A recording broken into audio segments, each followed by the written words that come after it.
Hi everyone and welcome to the channel.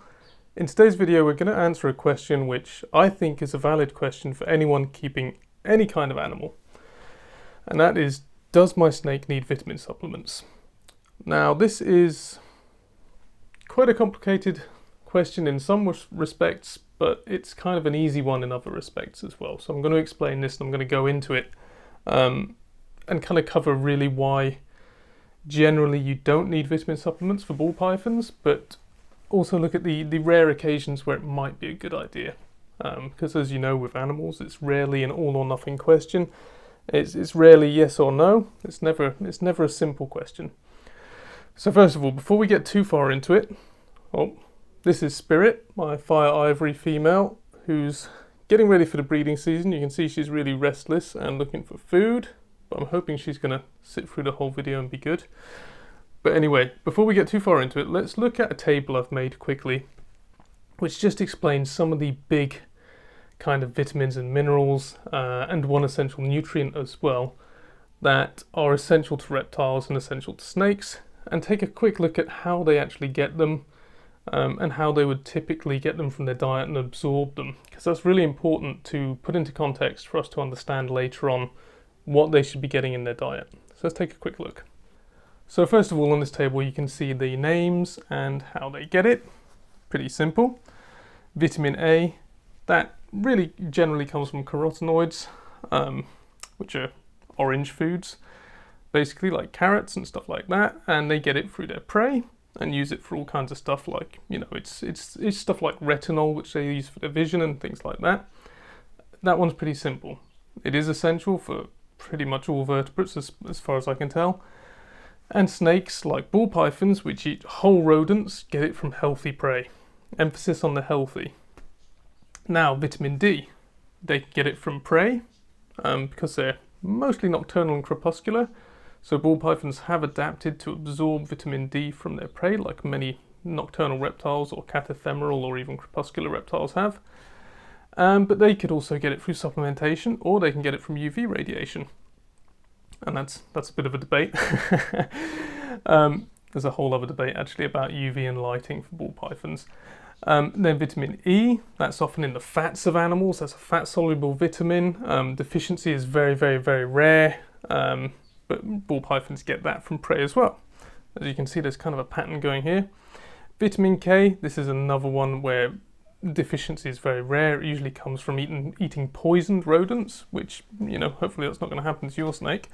And as far as I know, they usually get some of this from prey, but the bulk of it I think they get from their own bacteria. So most vertebrates do actually, if they're healthy and their metabolism's functioning, they create their own vitamin K. They synthesize it, as you will.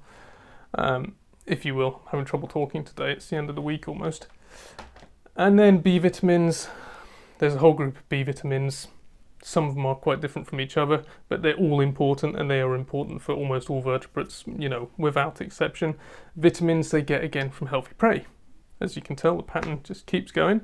Prey, prey, prey. Vitamin C is another essential one. It maintains the health of everything from their gums to their skin, much like it does in humans really. And they get this from well-fed, healthy prey. So they will get vitamin C from healthy rodents that have been fed well up until the time they were cold or frozen or fed. If a rat has been starved for 2 days before being fed to your snake, it could actually be low in vitamin C, because this is not a fat-soluble vitamin and it leaves the system quickly. So what you need to know is you're getting your prey, your rodents, from a good supplier. That is the main thing. Calcium, again, from the bones of their prey. Phosphorus, again from prey, but phosphorus shouldn't be found in too high a proportion to the calcium, because that will mess everything up. That's probably a whole other video I could do actually, now that I think about it. Things like iodine. Iodine stops vertebrates getting goiters. It helps their thyroid work correctly. Hypothyroidism is rare in snakes, but it has been seen in Kirtland snakes, which is a small kind of water snake relative in the US, and I don't know if anyone ever got to the bottom of why they actually got hypothyroidism or goiter. And then choline, who knows? I say choline anyway. That's the last on our list. That's a nutrient. It's not technically a vitamin or a mineral, but You get it from like meat and stuff like that, and eggs especially for us humans, don't forget that. And healthy snakes seem to make it themselves. Healthy, again, if they've been fed a good diet, it helps them actually make this themselves, even though they don't absorb it directly. And a lack of it causes liver damage and poor growth. So now that we've had a quick look at that table, I don't really need to do much explaining surrounding the fact that ball pythons will get all of the vitamins and minerals they need. All of the ones that are essential to their growth, reproduction, skin health, gums, lungs, everything, eyesight, it will all come from complete healthy rodent prey. Okay, so a whole rat that has been fed a good diet and been fed consistently up until it was frozen or fed to your snake. So that is really it as far as supplementation of a healthy snake goes. That's pretty easy, right? The question is, do you trust your supplier? Me personally, I prefer to buy from a supplier that I can contact by email or on the phone and ask about the diet that they feed their rodents. Someone who's accountable, not a massive company like a massive pet chain. That's my opinion on that. So, you know, that is your homework to do with supplements. So, as I say, I mean, really, get a supplier that you trust, ask around, and you've done most of your homework. Spirit's getting even more restless as we go, thinking about food. And also, well, something to kind of ignore is, on the question of supplements, is surrounding this idea of healthy prey, is the idea that I hear a lot now, which is the wild diet would be more varied in nutrients and vitamins and minerals of all kinds, because the prey, the base diet of the snake would be more varied. It'd be more varied in terms of how many different species they eat. And now this is actually true. Okay, so a wild ball python in some areas they're found in heavily agricultural areas where their main prey is, you know, maybe 2, 3, 4 species of rodent and maybe a bird here or there or anything they can get really, but rodents are the easiest in those areas. And in other areas where they wander into different types of savanna and forest, they might be eating 4, 5, 6, 7, 8, 9, 10 different species of prey, all of which bring in different types of nutrients and stuff like that. And in the wild, they do look like they're fairly well conditioned. Often they look quite chunky, but that's mainly due to the fact that these snakes are very good at taking in protein and fat and storing it. But the thing is that you need to understand is that when they take in a diverse range of prey in the wild, a diverse range of nutrients, even if they look okay in themselves, they can still not be getting that complete range of nutrients and not getting as much as you think they are.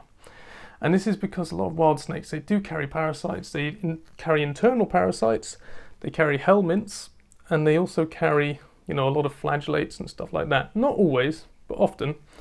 And they often deal with varying abundance of food in the wild as well. So they might have a great diet for 6 months of a year. They might have a terrible diet or very low diet for, you know, 4 months, or they might have an unexpected drought or something like that. They could have a long period of, you know, near starvation.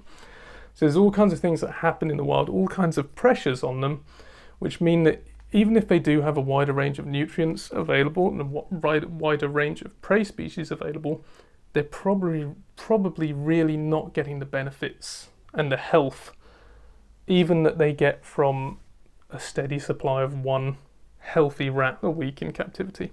It just does, when you calculate in those outside pressures, those pressures that they encounter in the wild, it just doesn't equate to a healthy rodent every week consistently under clean, hygienic, good conditions in captivity.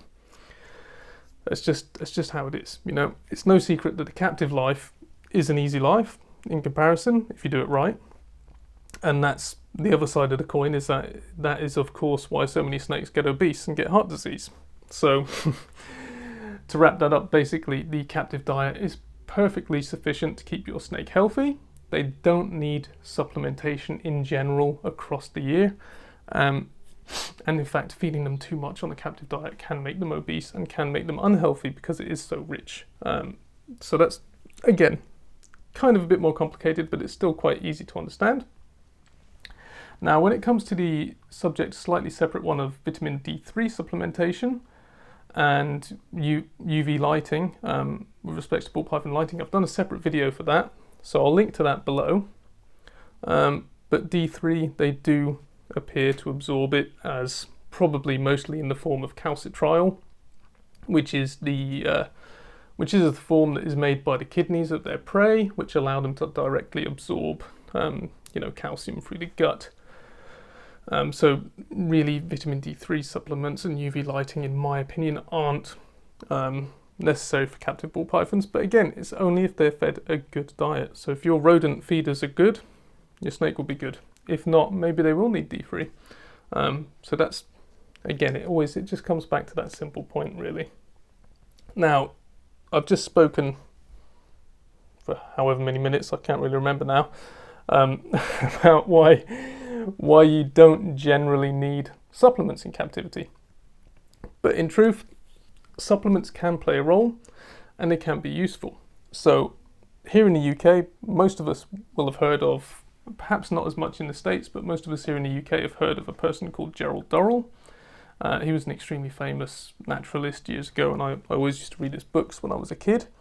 And one of his favourite tricks, when he got a reptile which had been imported or had a long journey and wasn't feeding and was kind of generally drab and in poor health, one of his favourite tricks to get them feeding again, to perk them up and get the appetite going, was a shot of B vitamins.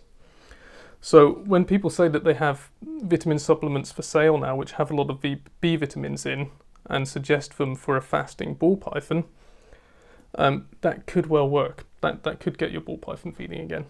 I'm not saying it's guaranteed, but it could get it feeding again. That really depends on why your ball python is fasting. If your ball python is fasting after a trip, you've just bought it, or it's been a few months and you're concerned about its health, by all means try it.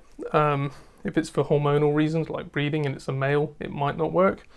But if you think it's something else, by all means try it. But at the same time, get a vet appointment if you're really worried about it not feeding, because they shouldn't stop feeding long enough to really damage themselves, to lose more than 10-20% of their body weight.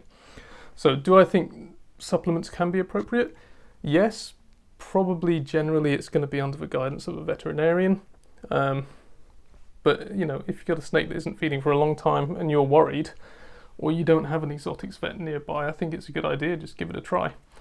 At worst, it's going to cost you a little bit, but I do think it can work based on the evidence I've seen. I just don't think that they always need vitamin supplements all year long. So that's where I stand. So finally, just before I finish this video, I wanted to tell you about the signs of a malnourished snake, and a snake that might be missing something or might have an issue. So, I mean, I've not got a very good example here with Spirit because she's getting quite fat. But a malnourished ball python will lose fat primarily on the sides of the head here. She doesn't really like that. But on the sides here, it will lose fat. And it'll lose fat along the flanks. Instead of seeing these muscle ridges here, you'll start to see dents down there. You'll start to see loose skin and folds down here. Eventually, the profile will become triangular and you'll be able to feel those ribs. Spirit's probably got a bit too much on her.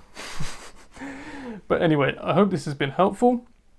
Please do get in touch if you want to ask me more questions about diet and supplementation, and please do watch the video on UV lighting.